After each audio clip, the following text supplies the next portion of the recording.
Sir आपने Ayurveda food पे काफी रिसर्च किया, ये बहुत कम लोगों को पता है, उसके बारे में कुछ बताइए ना sir. Ayurveda is lifestyle, right. ठीक है ना। अब जब आयुर्वेदा फूड की बात आती है ना, तो सडनली आप कुछ भी कोई भी बुक निकालोगे तो उसमें देखेंगे सारे मसाले गायब कर देते हो। अब ये उबाल के खाओ, इसमें ये थोड़ी सी चीज डालो ऐसे। तो मैंने जब शुरू में देखा, मैंने कहा नहीं यार, ये ऐसे तो मैं रेस्टोरेंट में खाना ही नहीं बेच पाऊंगा। एलिमेंट क्या है? तो एलिमेंट्स पिकअप करो, कोई अच्छी चीज पिकअप करो, उसको डालो, उसको इवॉल्व करो, उनको आगे लेके आओ। अब क्लासिक चीज है मिर्ची का हलवा, ठीक है ना, आयुर्वेदिक है। अच्छा, हम अब तक ये समझ रहे थे, मैंने अपने दिमाग में ये बिठाया था कि मिर्ची पॉकेट हलवा जो है वो एक मजाक था आपका। नहीं, प्रॉपर है मिर्ची का हलवा। हमारे रेस्टोरेंट प्रॉपर मिर्ची का हलवा। तो हरी मिर्च से बनता है, ऐसा भी नहीं कि कैप्सिकम से बनता है। अच्छा। और ऐसा भी नहीं कि वो राजस्थानी पकोड़े वाली मिर्ची से बनता ना, प्रॉपर हरी मिर्च से बनता है। वो मिर्च जो है वो एकदम बॉटल ग्रीन कलर वाली नहीं होती, थोड़ी लाइट ग्रीन कलर वाली लौंगी नहीं होती है, थोड़ी सी मोटी होती है। ठीक है, वो सोर्सिंग बड़ी इंपॉर्टेंट है। ओके। निकालो, बीज निकालो पूरे, ठीक है, उबालो, प्रोसेस लंबा होता है इसलिए वो जल्दी बनती नहीं। तो it is a perfect restaurant dish कि आप आसानी से घर पे नहीं बना पाओगे, ठीक है ना। लंबा प्रोसेस है। एक इंसान जब मिर्ची का हलवा हमारे रेस्टोरेंट बनाता है तो जब वो 6-8 किलो मिर्चें साफ करता है, ग्लव्स पहनेगा, प्रोटेक्ट करेगा, उस दिन वो पूरा दिन वही करते रहता है। तो आप घर पे तो नहीं कर पाओगे ना, वो लंबा समय लगता है। तो ये परफेक्ट रेस्टोरेंट रेसिपी है, परफेक्ट आयुर्वेदिक रेसिपी है और परफेक्ट बैठी है। तो मेरा मकसद ये है कि कैसे वो एलिमेंट्स ऑफ आयुर्वेदा मैं इस्तेमाल करूं अपने रेस्टोरेंट में, ठीक है। प्योर फॉर्म में नहीं कर पाऊंगा ना, प्योर फॉर्म में आयुर्वेदा की आप ये घोल के पी लो, वो खाएंगे वो नहीं होगा, ठीक है।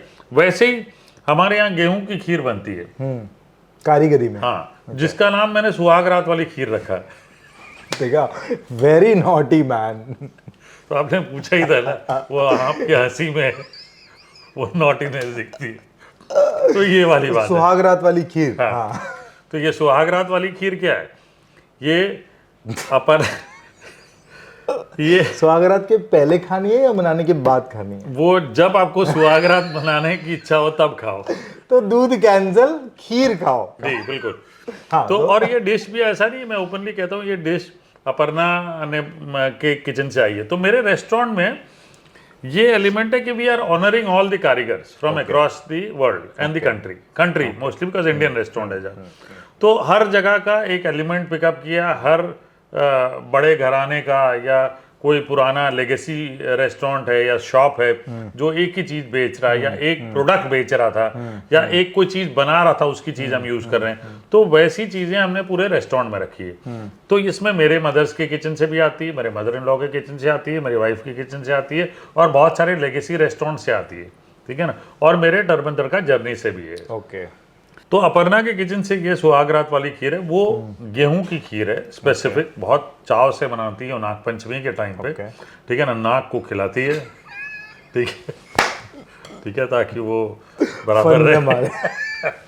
वो नाग है कौन? ठीक है, वेरी क्यूट। हाँ, तो वो बनती है। तो वो उस चीज को हमने और भी इंटरेस्टिंग एफ्रोडिसिक बना दिया, ठीक है ना। तो वो वैसे ही गेहूं देखा जाए तो 7 तत्व वाली चीज़ है, ठीक है ना। उसको दूध में उबालो, पकाओ अच्छे से, उसमें चिरौंजी डालते हैं हम, नारियल डालते हैं सूखा वाला, जाफरान डालते हैं, जाफरान सिरप डालते हैं, अश्वगंध डालते हैं, रेसिपी बता रहे, ठीक है ना। अश्वगंध डालते हैं, शिलाजीत डालते हैं और फिर परोसते हैं। शिलाजीत भी डालते हैं। एफ्रोडिसिक इन नेचर है वो रेसिपी, ठीक है ना। And I tell you this, it is aphrodisiac in nature.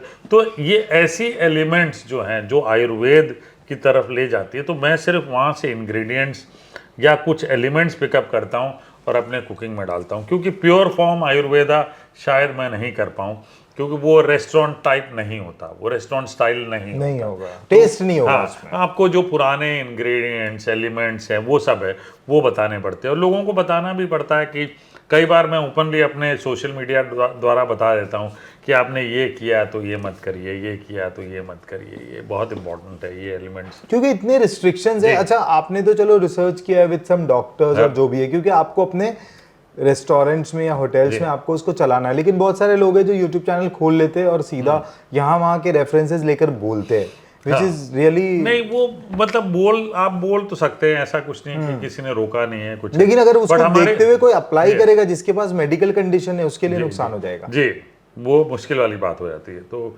ये बहुत इंपॉर्टेंट चीज़ें हैं। तो आपको उसे ना सिर्फ सीखना है, पुरानी चीज़ें पुराने समय में हमारे माँ बाप जो हैं जाने, या दादी या नानी, उनके भी मतलब आगे देखें तो वो एलिमेंट्स कहीं ना कहीं यूज़ करते थे, बट वो धीरे धीरे कम होते जा रहे हैं। बट अभी thanks to the Indianism that is there, Bharat अब कोविड के बाद आयुर्वेदा वापस आ गया। भारतीय चीज जो है वो जागी है सब में। सर आपने दादा दादी की बात किया है, नाना नानी की बात किया, तो मुझे बताइए उस टाइम पे दादा दादी या नाना नानी बोलते थे कि ये दो चीजें एक साथ नहीं खानी चाहिए, लाइक बोलते हैं कि दूध और मछली, मतलब दही और मछली नहीं खानी चाहिए। ऐसा एलिमेंट है मेरे घर में, मैं आपको क्लासिक चीज बताता हूँ, बहुत सारे एलिमेंट्स है ऐसे।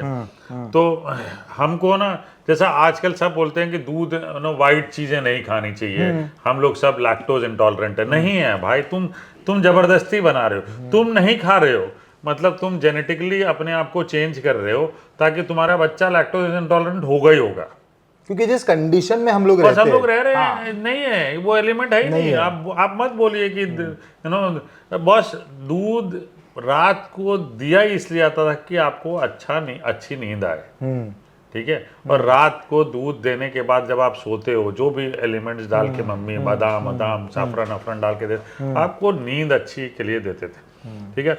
उसके बाद आप अच्छा सोते थे, बॉडी रिपेयर होती थी, आप काम करते थे, आप हट्टे कट्टे चलते थे, साइकिलों में जाते थे, 15-15 किलोमीटर चलाते थे। आज मतलब एक हॉबी है तो 15 किलोमीटर चलाओगे, आम आदमी को बोल दो रोज चलाने, हालत खराब हो जाएगी। लेकिन हमारे पापा 13 किलोमीटर जाना और 13 आना, 26 किलोमीटर साइकिल करके नौकरी पे जाते थे आते थे। ये उन्होंने मतलब बहुत साल किया। जब स्कूटर लिया फिर चेंज हुआ यार, उसके पहले नहीं था, साइकिल में जाते थे। तो ये चीज़ें बड़ी इंपॉर्टेंट है कि दूध हम पीते आए, लस्सी हम पीते आए हैं, दही हम खाते आए हैं। बनारस चले जाइए, अगर बनारस को वर्ल्ड की सबसे पुरानी सिटी मानते हैं तो वहाँ तो दूध लस्सी दही सब वही है, कल्चर ही है, कल्चर है हमारा। तो आप कैसे चेंज कर रहे हो? आप अपने आप को चेंज कर रहे हो जबरदस्ती, क्योंकि वेस्ट इन्फ्लुएंस से आप चेंज कर रहे हो। So this is what is my problem. I always say that boss, अगर आप टेस्ट करके अपने आप को देख रहे हो कि आप लैक्टोज इंटॉलरेंट है, ठीक है। आप ये मत बोलिए कि बॉस सफ़ेद चीज़ें खराब है। मैं प्रोबायोटिक एक लड़की के साथ काम कर रहा हूँ और मैं इन्वेस्ट भी कर रहा हूँ। Now she is very clear कि sugar is not bad, your lifestyle is bad. True, क्योंकि इनटेक आपका क्या है। बस जितने आर्टिस्ट भी फ्लोर पे उतरते हैं, मैंने सबको देखा है, चॉकलेट खाते हैं शुगर वाली, क्यों? बोले सर एनर्जी लेवल हाई होता है, सब खाते हैं, सबके पॉकेट में देखा मैंने। और मैं देख के मैंने कहा ये मतलब खा तो रहे हैं यार, बस शुगर इसलिए खाते हैं लोग। एथलीट ब्रेन में मैसेज, एथलीट भी वही है, एथलीट भी जैसे ही अपना पूरा कंडक्ट करते फट से कुछ खाते सर मीठा। लेकिन फिर उसके साथ आपकी लाइफस्टाइल भी वैसी होती है। Exactly, you are not matching your lifestyle. आज हम इंटरमिटेंट फास्टिंग करते हैं। अरे मैं जब नाना नानी के पास जाता था 11 बजे सुबह या 5 बजे सुबह मुझे खेत ले आते थे, ठीक है। 5 बजे तो सिर्फ चाय पीते थे, ठीक है। गए 11 बजे खेत से वापस आए, खाना खाए, आराम किए, सिएस्ता, फिर वापस शाम को गए खेत, थोड़ी देर काम किए, वापस आए। 6 बजे के पहले वो खा लेते थे, सूरज ढलने के पहले। कोई नहीं खाता था रात को 11 बजे सर। क्यों था लाइफस्टाइल। अब लाइफस्टाइल चेंज हो गया, आपको रात को मस्ती करनी है, प्रायोरिटी चेंज हो गई, आपको रात को मस्ती करनी है, तो क्या होगा भाई? आपने की है रात में मस्ती? बहुत की है, अब नहीं करता हूँ। अब मैंने कहा ना, मेरा शादी के बाद नहीं करता, शादी के पहले। शादी के बाद भी की है, 9:30 बजे सो जाता था। शादी के बाद भी की है। इसका विश्लेषण क्या है? इसका विश्लेषण वो अंदर ही रहे तो किस तरह बेटर से है। मस्ती की है। अपर्णा मैम, आप सुन रही है।